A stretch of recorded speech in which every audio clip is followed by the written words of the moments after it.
Yep. Good morning, everyone, and welcome. We don't have any guests today, but welcome to the public session for the Commission on Human Relations. I'm going to turn it on over to our chair, Commissioner Shalimar Thomas. Good morning. Good morning. Happy Friday, and welcome to the Philadelphia Commission on Human Relations public session taking place today, Friday, May 17th, 2024. Can we start the meeting with the approval of meeting minutes? Were there any corrections to note? All right, hearing none, I move that we accept the minutes and that they are submitted into the record. The next up on the agenda are the cases recommended for closings. I will ask for recusals after I read the cases. All right, the cases recommended for closings for May 2024 are as follows. Under employment, we have Sabine Glocker versus Child USA, Jacob J. Hurst versus Hink Design, Sean Dugan versus City of Philadelphia, Ismail Newman versus City of Philadelphia, Christy Draskovic versus Vision Works, Draskovic, Kurt Van Stuyvesant versus Williams Atley and Company DC LLP, Randy Rawls versus Thomas Jefferson University, Casimir Collazo versus Pediatric Specialty Care et al., Vanessa R. Wright versus City of Philadelphia Department of Human Services, DHS, Tina Barnett versus TD Bank, Nichelle S. Agdabite Maraventano versus City of Philadelphia, Latoya Sharper versus Foot Locker, Angela Palumbo versus Drexel University, John A. Detroit versus Global Government Services, a First Flagship Company. Under Ban the Box, we have Sasha Gonzalez versus Top Choice Home Care LLC. And under the Wholesales Do Not Solicit, we have Chris Clark and Home Vestors. Were there any recusals?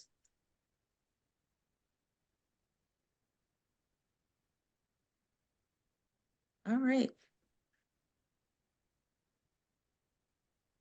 No, since no recusals have been noted, can I have a motion to accept the cases? I see it, motion made by Commissioner Alpert, and I see a second made by Commissioner Kareem Thomas. All in favor? All right, thank you. Cases for the month of May have been accepted. With that, I will turn the agenda back over to our Executive Director, Kia Gee. Thank you, Commissioner Thomas. It appears that we do have at least one member of the public joining us today. So for your benefit, I am going to go through our report, and then you are free to ask any questions that you may have. There will also be an agenda placed in the chat for you. Okay, so with that said, I'll get started in terms of updates.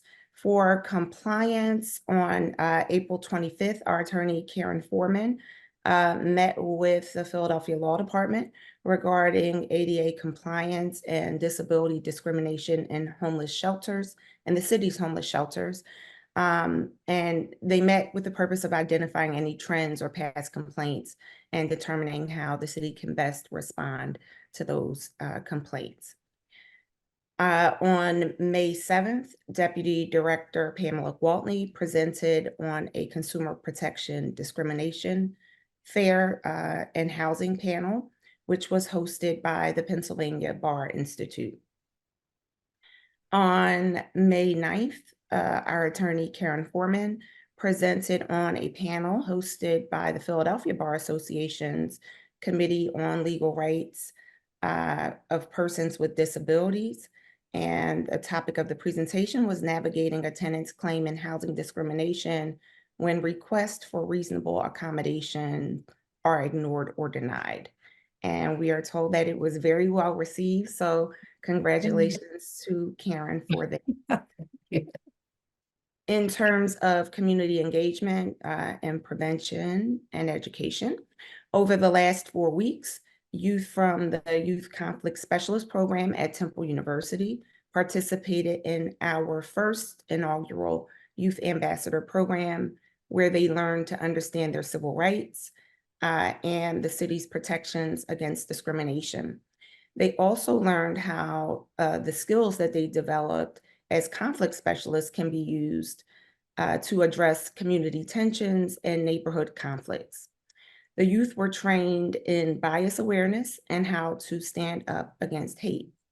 They met with members of our interagency civil rights task force to hear about the importance of partnerships in peace and creating peace, rather. They also had the opportunity to listen and ask questions of leaders in law enforcement, public safety, and youth engagement at the Put Them Joins Down Gun Violence Summit that we co-sponsored. Finally, through a partnership with Philly CAM, the youth ambassadors gained media literacy, taking their understanding of our work and mission to create media messages that will resonate with their peers in their community. They will be graduating from our program next Wednesday, May 22nd, at City Hall. I believe it will occur in the Conversation Hall in the Mayor's Conversation Hall at 3 p.m. On April 30th, we co-sponsored a gun violence education summit along with the Quaker City Alumni Chapter of Delta Sigma Theta Sorority. The event was held at Venice Island Recreation and Performing Arts Center, and it jump-started a week-long campaign to bring awareness and resources aimed at reducing gun violence, enhancing conflict resolution, and supporting victims. This was a very successful event. The summit featured a panel of the police commissioner, Kevin Bethel, the Philadelphia Sheriff, Rochelle Bilal, Chief Community Engagement for the District Attorney's Office. The District Attorney himself appeared as well as the city's Director of Black Male Engagement, Abu Edwards. I also provided remarks at the summit, and that was a very well received event. On May 5th, HR Representative David Oliver provided resource tabling on PCHR's conflict resolution services at a community resource fair, again, part of that week-long gun violence campaign.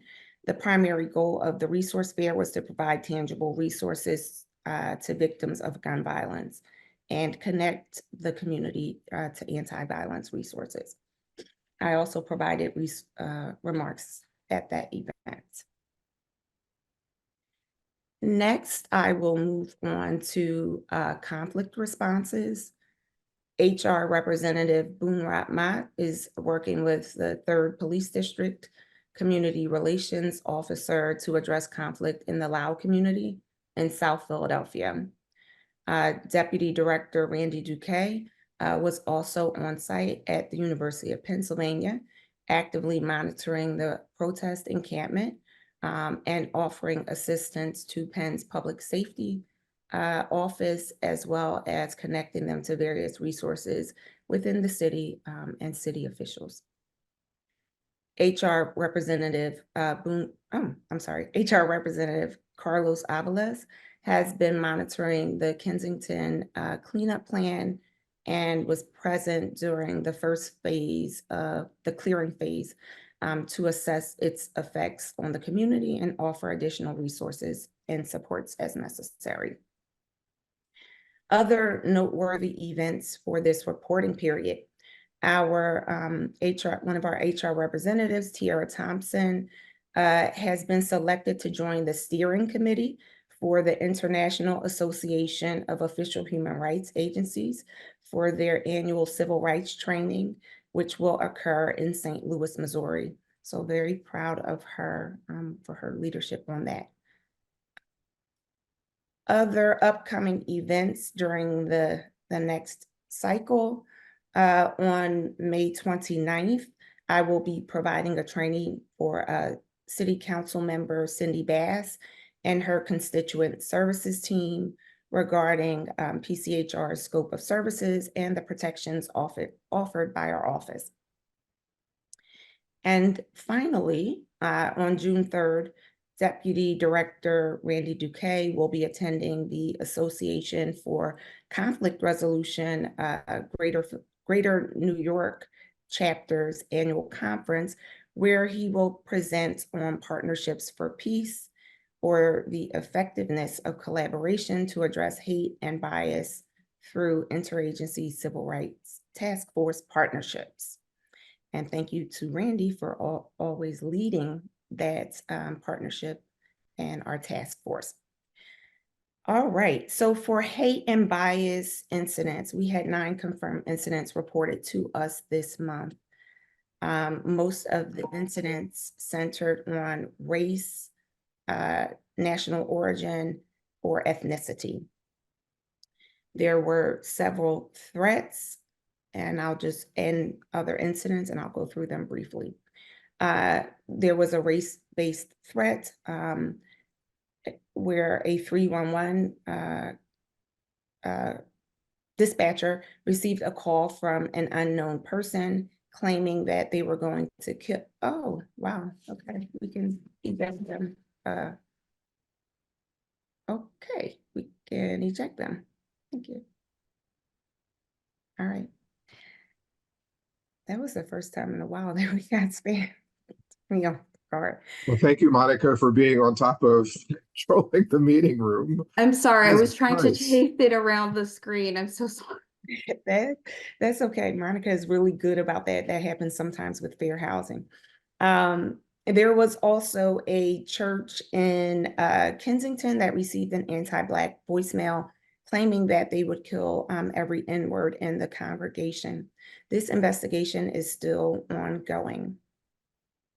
There was a person who was in police custody while in the hospital and spit on a police officer, stating that he hated white people, and additional charges were issued for that assault. There was also an anti-white statement that was reported wherein an employee in a treatment center accused a white client of white privilege and said that he was going to file a complaint against that employee for the employee's behavior. So that was an incident. There have also been several serious anti-Semitic threats that were reported to us this month. First, the Regional Fusion Center, an intelligence center, received a bomb threat against a local synagogue. Police conducted checks for all Jewish facilities in the city as a result of that threat. There was another Jewish facility in Germantown that received a mass email bomb threat, and the investigation for that is still ongoing. There was another synagogue in North Philadelphia that received an email bomb threat, and the police are continuing to investigate that.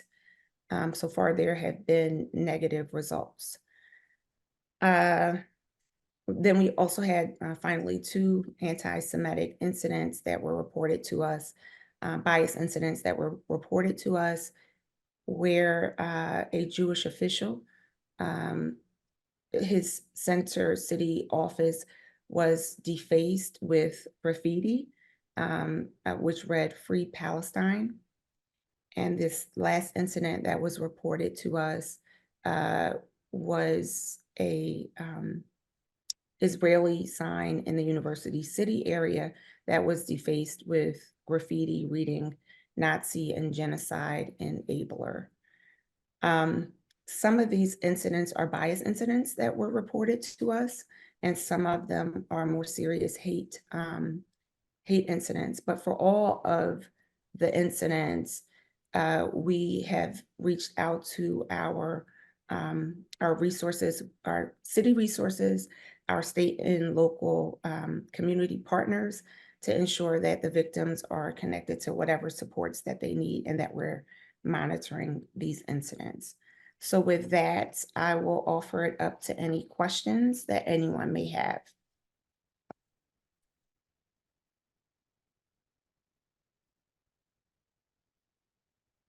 Okay, hearing no questions, I will turn it back over to our chair, Commissioner Shalimar Thomas. Thank you, and thank you for your report. Our next meeting will take place in June. The executive session will take place on June 14th, 2024, and the public session will be held on June 21st, 2024. Readers for the month of June are Commissioners Kareem Thomas, Alpert, and Tibbs. With that, can I have a motion to adjourn? Thank you, Commissioner Alpert and Commissioner Ho. All in favor? All right, the meeting has been adjourned, and have a great weekend. All right, have a great weekend, everyone. Take care.